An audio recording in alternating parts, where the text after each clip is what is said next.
Šodienas tēma mēs šodien runāsim par ikgadējo inventarizācijas sagatavošanu un nodrošināšanu budžeta iestādēm. Galvenās tēmas, ko mēs tātad izskatīsim, protams, kāpēc mums to vajag, un ne tikai tāpēc, kāpēc to prasa normatīvie akti, bet arī kāpēc tas ir vajadzīgs pašai iestādē kā tādai. Salikšu kopā un parādīšu arī pastāstīšu par tām aktualitātēm pie plānošanas, ko ņemt vērā, kas ir konstatēts pagājušā gada, auditējot tātad 2023. gada pārskatus, gan atsevišķos iestāžu pārskatus un pašvaldību pārskatus, bet galvenokārt, protams, no valsts kontroles lielā revīzijas ziņojuma. Viens mēs runāsim un arī pieskarsimies apliecinājumam, kā ziniet, tad jaunajos gada pārskatu sagatavošanas noteikumos, kas mums jau ir spēkā no pagājušā gadā jau to pielietojām, ir tas, ka apliecinājuma veidlapa vairs nav ministra kabineta noteikumu pielikumā.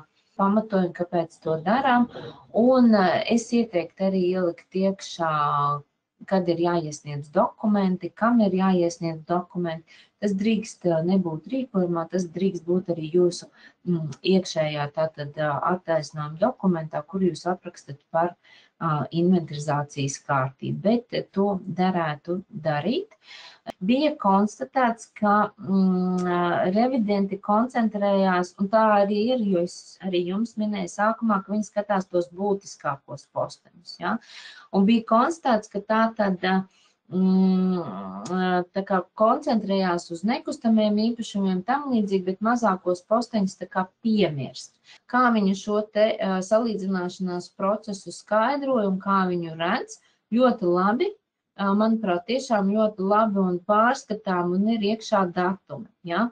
Tas, ko šeit bišķiņ tikai gribu uzsvērt, tas man būs, man liekas, arī kādā no nākamajiem slaidiem, kad ja ir beidzies tas kļūdu ievadīšanas periods, viņš ir beidzies, bet atceramies, ka mums ir vēl notikumi pēc bilances datuma, un tad veicam ierakstus grāmatvedības reģistros. Un ja jūs tā smuki izejat cauri, un mums grāmatvedībā būs izziņa, uz kā pamata vai nu mēs kaut ko norakstījām, vai pārklasificējām, ja arī apstiprināti. Tam pievēršam uzmanību.